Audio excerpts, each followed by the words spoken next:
This video is brought to you by Established Titles.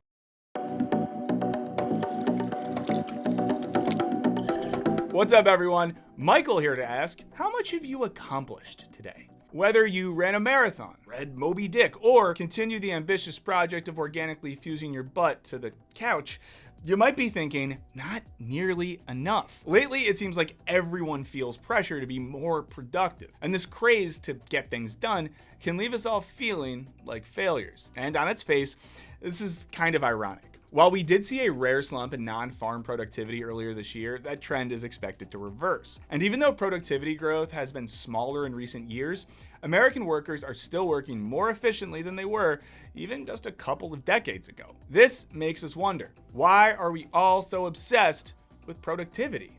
And what's more, is this obsession actually productive? Let's find out in this Wisecrack edition on productivity. Are we optimizing ourselves to death? You don't have to search for hashtag productivity on Instagram to notice our modern fixation on overachieving. For years, books like Getting Things Done, The Art of Stress-Free Productivity, and The 4-Hour Workweek have sold by the millions. The current productivity bestseller is Atomic Habits, which promises that small but meaningful habits can create staggering changes in your life. A sales pitch that, like so many of its quadruple your productivity forefathers, feels too good to be true. And if you're too drained to muster the willpower to plow through a whole book about the willpower effect, rest easy. There are multiple apps eager to break it down chapter by chapter in 10 minutes or less. Look at you go, getting done 10 minutes at a time. The industry of big productivity has yielded scores of influencers who espouse their secrets to logging shorter work weeks, emptying inboxes, and tripling output. Every book seems to have a patented gimmick, whether it's a productivity pyramid, a 20-minute routine to optimize your whole day, or a list of habits you can copy from successful people. The methods behind these gurus' madness vary. Some suggest outsourcing secretarial tasks to underpaid workers in the developing world. Back in the day, that was just called colonialism. Some instruct you to start each day with the hardest project on your plate, which it compares to an amphibian. And one guy from the 1960s urges you to write your own gravestone inscription as a thought experiment to supposedly gain perspective on how you're living your life. My gravestone would say, "He died as he lived," wondering if the YouTube comments were right. If productivity is measured by how much you accomplish and how quickly, it's no wonder that our obsession with productivity has an equally sadistic twin, our obsession with time.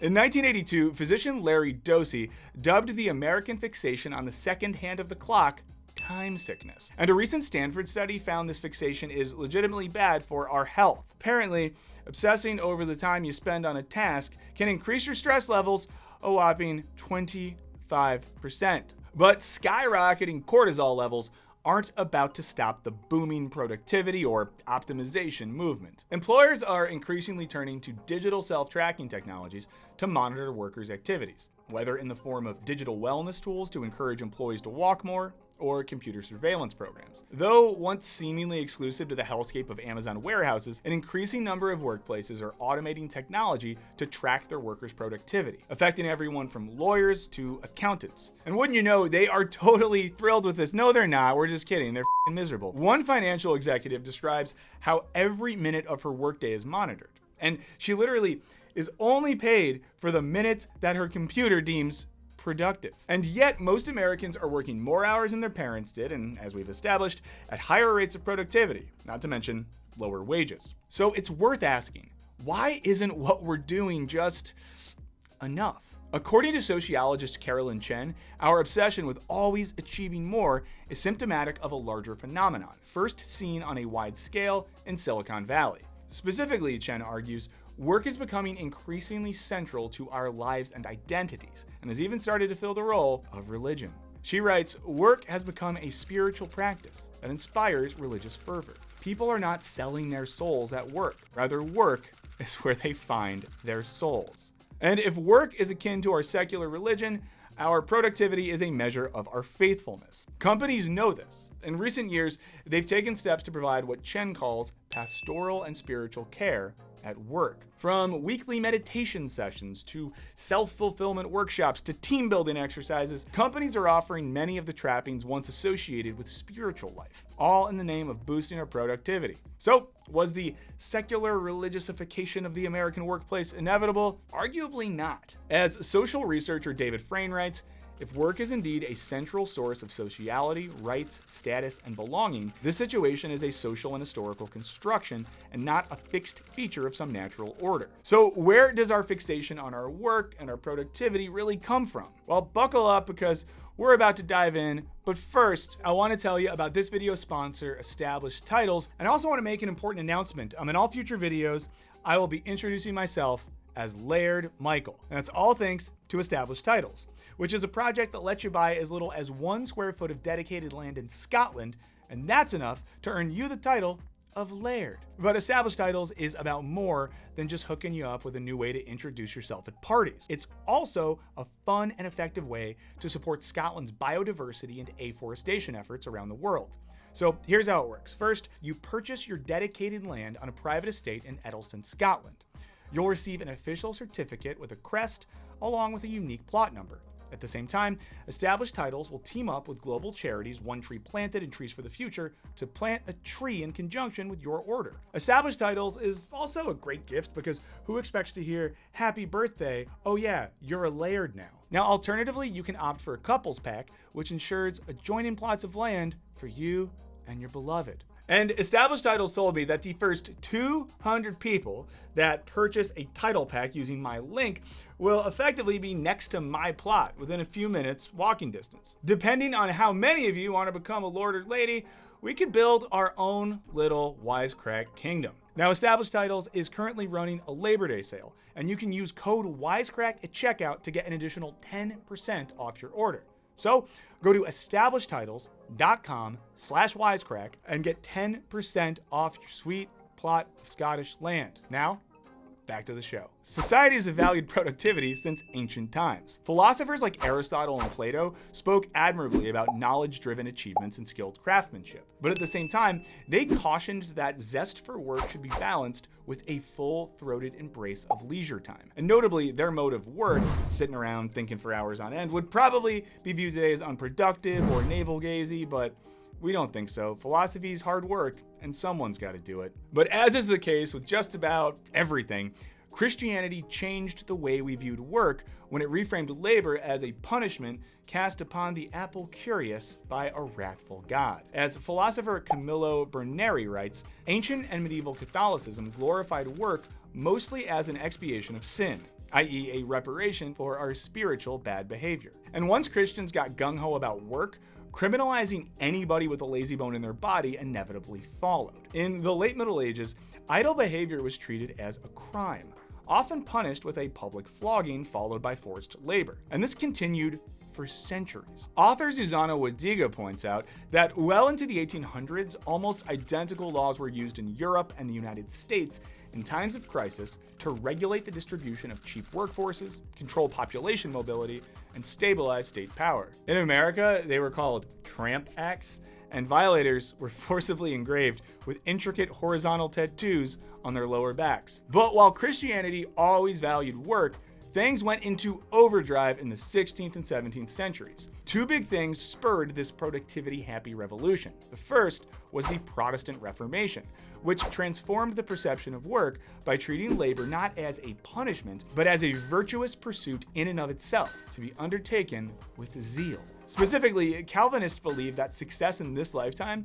was a sign of predestined salvation. So it made sense to hustle your butt off in order to prove to yourself and all your buddies that you were heaven-bound. The second big change was the advancement of the humble clock. See, according to philosopher George Woodcock, for most of Western history, time was conceived of as a sort of flowing, amorphous, ethereal thing, and calculated pretty vaguely. But the invention of and then advancements to the clock, from minute hands around the late 1600s to accurate second hands a century or so later, altered our conception of time. And consequently, it altered how much humans felt they should accomplish during that time. As Woodcock writes, the clock turns time from a process of nature into a commodity that can be measured and bought and sold. The clock-happy post-Reformation world got another boost from the Enlightenment, which, among other things, valorized mankind's ability to perform productive labor. At the time, labor was frequently perceived positively as a commodity and as a source of social respectability, according to scholar Deborah Simonton.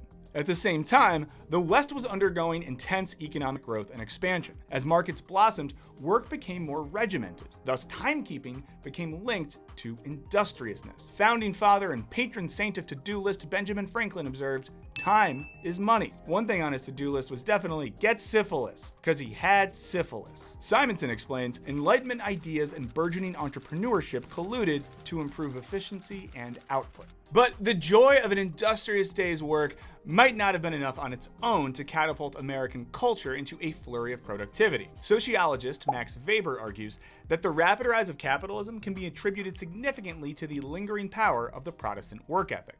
Remember, the Protestant work ethic conveniently equated economic success with moral virtue, and no wealthy capitalists were gonna be mad at that.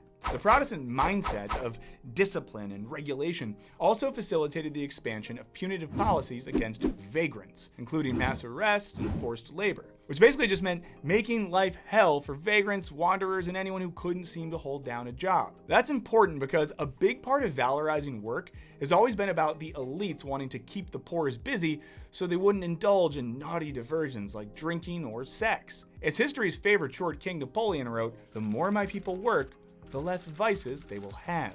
Society's growing fixation on productivity and demonization of laziness provided a secular substitute for the religious discipline that was falling out of fashion. The valorization of work in America got another big boost during the Second Industrial Revolution. A combination of lingering Reformation views, Victorian morality around work ethic and delayed gratification, as well as that all-American ethos of bootstrapping your way to success, all congealed into a culture of intense industriousness. It was now every man's duty to work hard and produce useful things. And with production speeding up, thanks to the newfangled mechanics of everything from the steamboat to the sewing machine, workers were quickly transported from hand-making goods at home to working in factories. We talk about this in our video on working from home, but this moment in history is important to today's video too. Basically, early factory workers were not exactly what you'd call well-behaved. They went from making their own hours at their own homes to being subjected to grueling, endless workdays in unpleasant factories.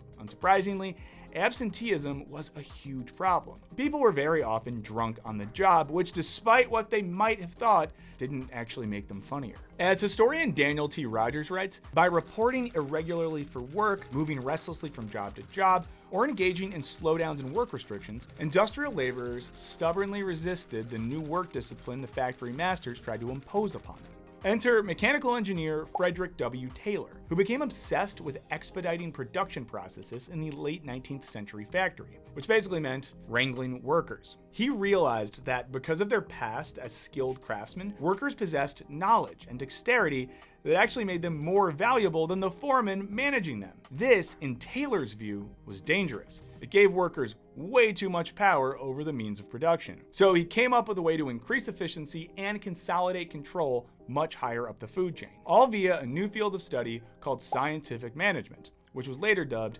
Taylorism. As John Zerzan writes, scientific management began to take shape in the 1880s as the way to break the workers' threatening resistance. The heart of this approach is the systematic reduction of work into discrete, routinized tasks totally separated from any policy decisions about the job.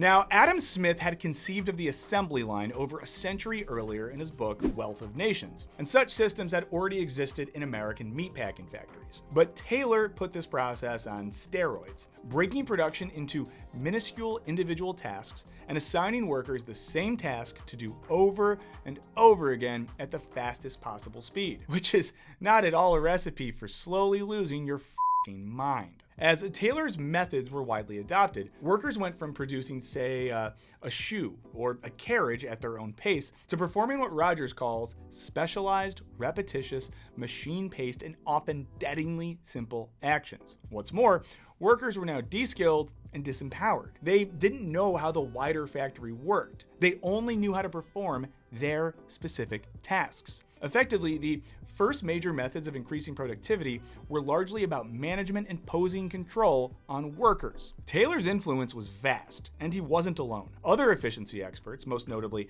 Frank and Lillian Gilbreth, the real family behind Cheaper by the Dozen, sought to expedite productivity, specifically by analyzing the shit out of workers' physical movements. They broke down every work task into individual motions, which they called units of Thurbligs, i.e. Gilbreth, spelled backwards. They filmed workers performing acts of labor and studied each frame, attempting to cut out unnecessary motions in search of what they called the one best way of performing each task. Notably, Lillian Gilbreth's work after her husband Frank's death was focused on promoting domestic science, i.e. bringing the art of efficiency into the household. As factories grew more efficient, the thinking went, why shouldn't housewives also benefit from these methods? Gilbreth and other home efficiency experts taught women everything from the best posture for washing dishes to the fastest way to can baby food, and encouraged them to find ways to maximize their efficiency by reducing the motions required to perform each task. Another thing the Gilbreths realized was that worker psychology, that is their temperament and contentment, was also essential to productivity. In what was basically the first rumbling of human resources, they encouraged employers to make workers' surroundings more pleasant, provide magazines for them to read, and even set up suggestion boxes where workers could make other requests. The Silicon Valley startups that feel more like cool coffee shops than offices have their roots in this understanding that happy workers tend to work harder and faster. Helped along by Taylorism and the production needs of 2 world wars, productivity rates in America began soaring in the 1920s and continued that trend up into the 70s. And despite the glaring issues with treating people like machines, there seemed to be obvious benefits to increasing productivity. As Frayne explains, in the early 20th century, business leaders assumed that the natural results of improved production techniques would be an increase in free time. Economist John Maynard Keynes predicted that his grandchildren would work 15-hour weeks.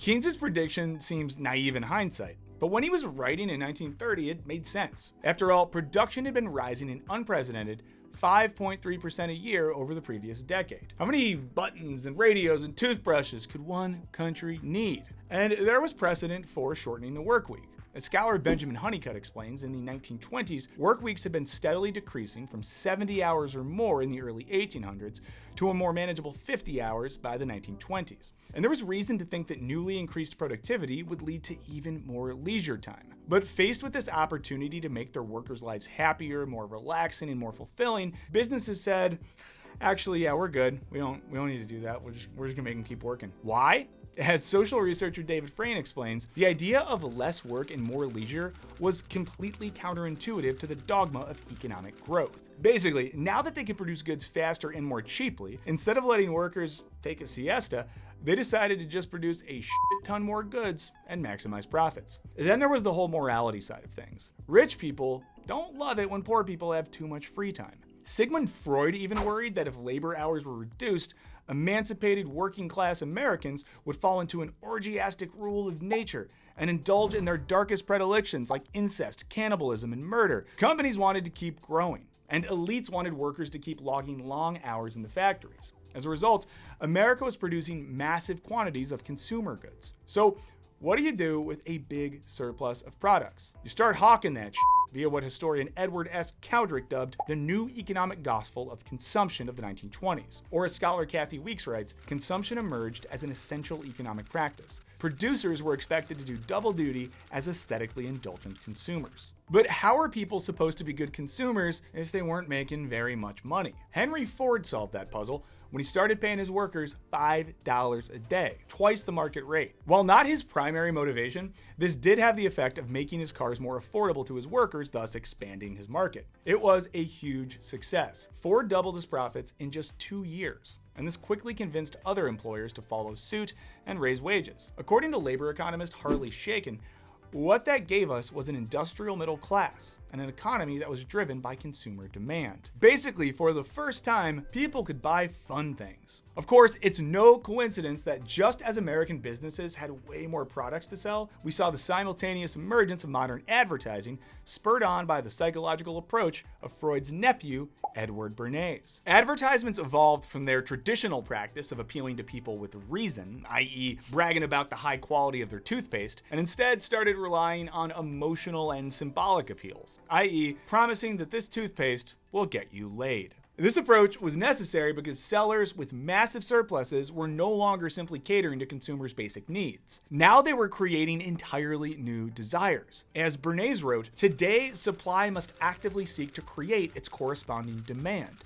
and cannot afford to wait until the public asks for its product. It must maintain constant touch through advertising and propaganda to assure itself the continuous demand." Such began a virtuous cycle of people becoming more productive while earning higher wages. And thus, businesses had more products to sell, which they then peddled to their workers because they could now afford to buy shit for fun. So everybody wins, and it all worked out. This is the end of the video. Of course it's not, it gets bad again. Now, ever since productivity became a driving concern around the turn of the 20th century, it had mostly been a top-down process of managers spurring productivity in their workers through surveillance, discipline, and encouragement. That was about to shift dramatically in the 50s and 60s with the rise of knowledge work, i.e. work that forces you to think for a living. Because knowledge work was more complex, varied, and nuanced than, say, a factory assembly line of workers mass-producing widgets, productivity started becoming more difficult to monitor and to quantify. This was about to change the entire way we conceive of getting stuff done. At the time, management consultant Peter Drucker argued that personal autonomy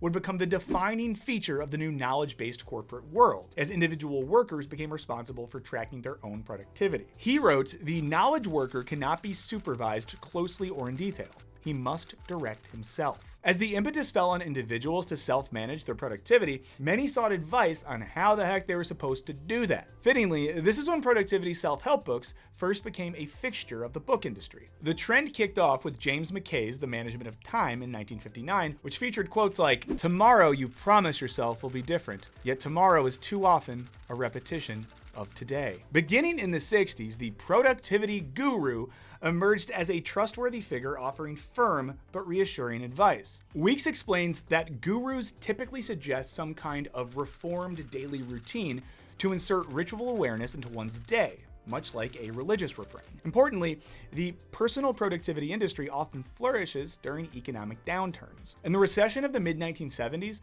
books like How to Get Control of Your Life and Time urged anxious workers to make the most of their coffee break by learning a new word from their dictionary. By the early 90s, yet another recession had books like Self-Discipline in 10 Days, promising to help you go from thinking to doing. This literature was serving an important purpose. It offered hope for workers pursuing success in an increasingly competitive job market, right as layoffs and corporate downsizing were becoming the new normal. And Weeks argues that over the course of the greed is good 80s and the dial-up sound dominated 90s, productivity took on the thrust of Puritan principles that could be embraced either adjacent to or in spite of religious belief because it holds the same qualities of disciplined practice. As productivity solidified itself as the individual impetus of each worker, busyness started to be seen as an ideal. And in recent years, it's even become an aspirational status symbol, according to researcher Silvia Balazza. In pursuit of such status, we've all become accustomed to managing our own productivity. Some of this is circumstantial. The job market is more competitive than ever, wages haven't kept up with inflation, workplace expectations are at an all-time high, and we're taught to feel lucky to even have a job. All these circumstances combine to create a profound anxiety amongst workers. And guess what? That's great for business. Philosopher Byung-Chul Han explains that anxiety increases productivity, while political theorist Neil Vallalay adds an anxious subject works harder, partly out of fear of losing their job. In short, we're obsessed with productivity in large part because, well, we have to be. We live in a time of intense precarity and competition, and the stability of many career paths is haunted by ghosts of future automation. Industrial Revolution era efficiency experts were mostly concerned with disciplining workers' bodies to make them behave more like machines. But for today's knowledge workers, Han notes productivity is not to be enhanced by overcoming physical resistance so much as by optimizing psychic or mental processes. And now, we're the ones optimizing ourselves. This is arguably an essential feature of neoliberalism, i.e. a liberal capitalist ideology that emphasizes free markets and individual responsibility. As sociologist Deborah Lupton notes, neoliberalism tends to favor soft over hard power, writing that instead of relying on coercive measures in managing and regulating their citizens, neoliberal political systems invest faith in the voluntary take-up of imperatives by the citizens themselves. Citizens believe that certain acts are in their own best interest or are integral to ideal selfhood. She cites productivity as a prominent imperative taken up by people in pursuit of self-betterment. Hahn contends that such a fixation is actually a form of self-oppression. He writes, as an entrepreneur of himself, the neoliberal achievement subject engages in auto-exploitation willingly and even passionately. As such, he notes, perpetual self-optimization represents nothing so much as a highly efficient mode of domination and exploitation. And in this case, he says, the psyche itself is being exploited. So while Taylor had to implement his time-saving techniques in a top-down way to wrangle disgruntled, drunk, and decidedly ungrateful workers, we now willingly impose Pomodoro timers, 5 a.m. wake-up calls, and expensive nootropic regimens on ourselves. As such, the worker becomes what Hahn calls a self-illuminating, self-surveilling subject. He argues that we're functionally in a panopticon of our own making, one where there is no difference between guard and inmate. Put differently, the guard or vigilant manager is living inside our head rent-free. As we've seen, the religious zeal behind personal productivity can be traced all the way back to capitalism's spiritual roots in Calvinism. But as Weeks points out, today's cult of productivity differs from other religions because it is entirely inwardly oriented. It's a total devotion to oneself and one's achievement. And it's a pretty empty ethos. In our obsession with maximizing our output, the actual value of that output becomes almost irrelevant. There's no driving purpose behind the concept of pure productivity other than a very simple market logic that any production is good production. As anthropologist David Graeber writes, we have become a civilization based on work as an end and meaning in itself. Graeber argues that many of today's workers are toiling away at bullshit jobs, defined by meaningless work. In such an environment, it's no wonder that, as Gregg notes, productivity becomes a framework for knowing what to do in the absence of a guiding principle for doing it. Our quest for productivity arguably affords us a sense of control in a fast-paced workplace. As Gregg explains, time management celebrates command and control. The idea of time sovereignty holds faith in the idea that time is territory that can be conquered. We can't do anything about next month's layoffs, but damn it, we can milk every last second out of our workday. Conquering time comforts us in an era of profound insecurity. We feel an affirming twang of self-determination every time we skip lunch with our work pals to eat at our desk. In this way, Gregg sees time management as inherently isolating, a form of training through which workers become capable of the ever more daring acts of solitude and ruthlessness necessary to produce career competence. And all of this focus on our own productivity has the effect of distracting us from the very reasons we're pushed to be so productive in the first place. As Hahn writes, even class struggle has transformed into an inner struggle against oneself. When we're pushing ourselves to be more productive, we're not questioning or agitating against the systems that have allowed America's sweeping productivity gains to mostly flow to the top. Instead, we're trying to control our circumstances by controlling our brains. Kind of feels like trying to stop the Titanic from sinking by making sure that your personal life vest is on real tight. In this way, the culture of productivity is inherently alienating. As Gregg notes, productivity's inward focus further entrenches the erasure of collective thinking that the first efficiency engineers sought to accomplish. Just as Taylor took the factory's collective production processes and divided it into individual tasks, our contemporary productivity obsession makes corporate success a matter of individual responsibility. And then it pits those individuals against one another. As philosopher Pierre Bourdieu observes, under neoliberalism, competition that once existed between, say, two competing corporations has increasingly shifted to competition amongst individuals within the same firms. Today, your real rival is just one cubicle over. At the same time, the atomized nature of modern work culture perpetuates another neoliberal truism, that any individual's failures come from their own moral or intellectual shortcomings. Hahn argues that people who fail in the neoliberal achievement society see themselves as responsible for their lot and feel shame instead of questioning society or the system. Maybe your ADHD makes keeping up with hundreds of emails a day an insurmountable challenge. Maybe your dyslexia makes copy editing legal documents a slow and laborious task. Or maybe you're just bored of spreadsheets and bureaucracy and stupid corporate jargon. Damn, you sound pretty lazy, so don't come knocking on my door asking for handouts. In sum, anyone who doesn't commit to fully optimizing themselves is seen as inadequate, even delinquent.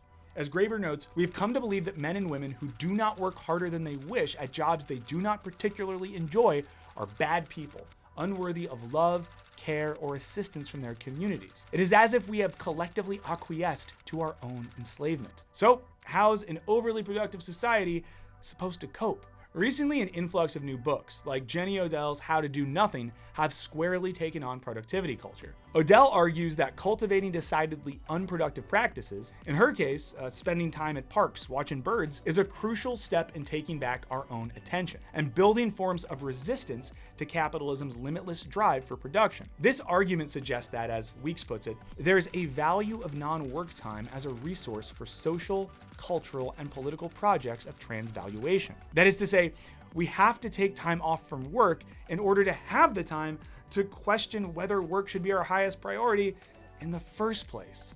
Scholar Brian O'Connor furthers this point, arguing that there's a profound freedom in preserving idle time explicitly not defined by achievement. He argues that idleness is an implicit resistance to specific recommendations about how one ought to live, the need for progress, prestige, or success through work, and it is also the pleasure that we experience when we are free to live without those expectations. Maybe we could learn a thing or two from all those day-drunk factory workers after all. But if being idle for even a minute sounds awful, Gregg proposes a different way to radicalize productivity culture. She writes that we need to move our aspirations for productivity from the corporate to the collective interest. Productive atmospheres are truly revolutionary when they initiate a form of collective solidarity that is not dependent on labor. And that sounds suspiciously similar to something Amazon and Starbucks workers are currently fighting for. Now, arguably, personal productivity is an internalization of the obsessive growth mindset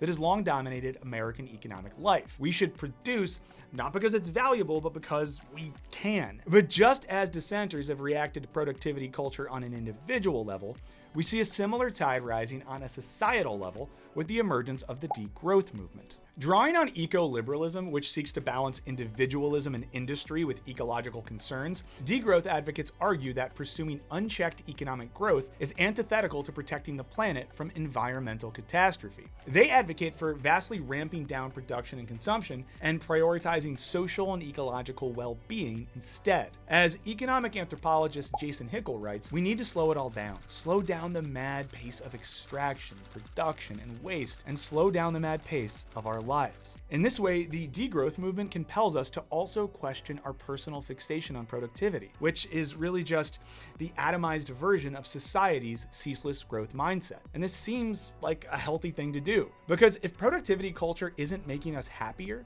and if endlessly growing production is slowly destroying the planet, perhaps it's time to think a little less about getting things done and a little more about getting things right. But what do you all think? Is productivity culture toxic or just a harmless quest for self-improvement? And are we all still just Protestant work ethicing ourselves to death? Let us know in the comments. Be sure to like the video to tell us that we worked hard enough on it. Shout out to our patrons for all their support. Do check out our Patreon page if you haven't in a while. And as always, thanks for watching. Later.